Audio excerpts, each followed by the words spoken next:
Mr. Rude by Roger Hargreaves. Mr. Rude is rude. He is very rude. He is very, very rude. He is worse than very, very rude. He is extraordinarily rude. When you meet somebody, you might think to yourself that that person has a large nose, but you wouldn't say anything to them, would you? Because that would be rude, wouldn't it? Well, Mr. Rude would just blurt it out. "Big nose!" But he wouldn't stop there. Oh no, not Mr. Rude. "Big nose! With a nose like that, you could vacuum the floor!" Can you imagine saying that to someone? Well, I hope you can't.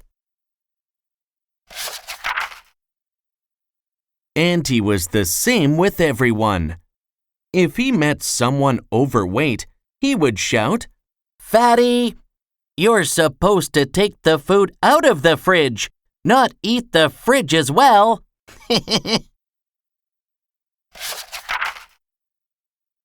When he was driving along in his car, he would yell rude things at the people he passed by. Mr. Rude was a horrible man who didn't have a nice thing to say to anyone, and not surprisingly, no one liked him. One day, Mr. Rude met little Miss Tiny, or not so much met as nearly trod on her. "Good morning," said little Miss Tiny.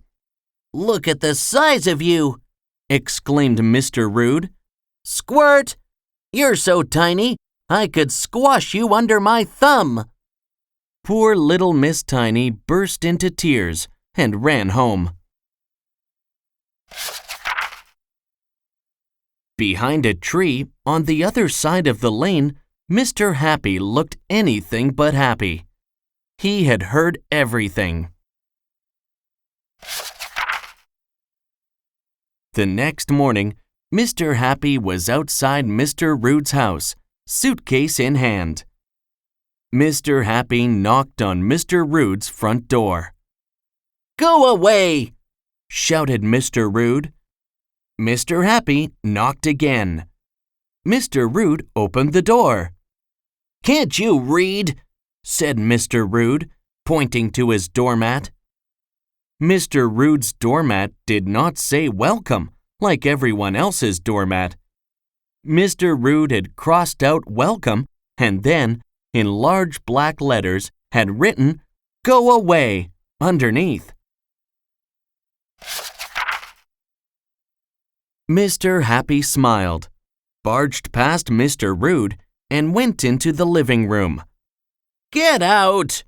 shouted Mr. Rude.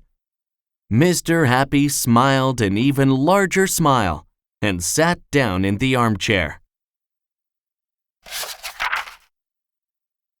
Mr. Rude exploded. He ranted and raged for half an hour. But Mr. Happy calmly sat through it all, smiling. Eventually, Mr. Rude went into the kitchen to make himself supper, without offering any to Mr. Happy.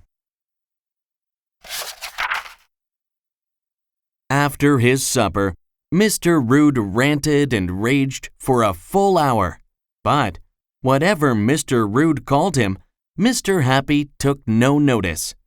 Finally, Mr. Rude turned out the lights and went upstairs without offering Mr. Happy a bed for the night. When he came down in the morning, Mr. Happy was still there, still smiling. "Okay, I give in!" cried Mr. Rude. "What do you want?"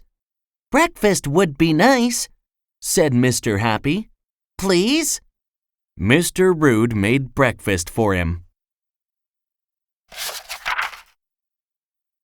It was the first time in Mr. Rude's life that he had ever done anything for someone else.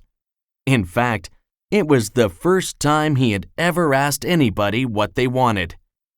"Thank you," said Mr. Happy when he had finished. "Right.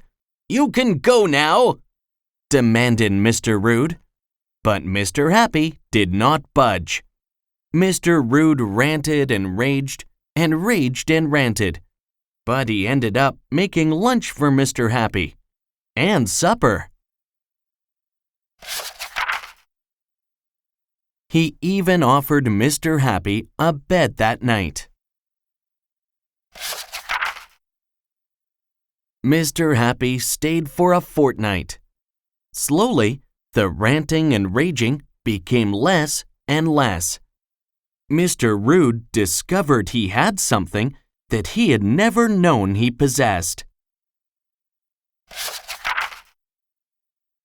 Manners. When it was time for Mr. Happy to leave, he shook Mr. Rude's hand and said, "Thank you so much, Mr. Rude. I really enjoyed my stay." Mr. Rude beamed a smile that was every bit as wide as Mr. Happy's, and found himself saying, "And so did I." Mr. Rude was a changed man.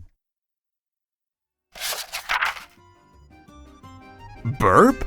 belched Mr. Rude. "Well, almost."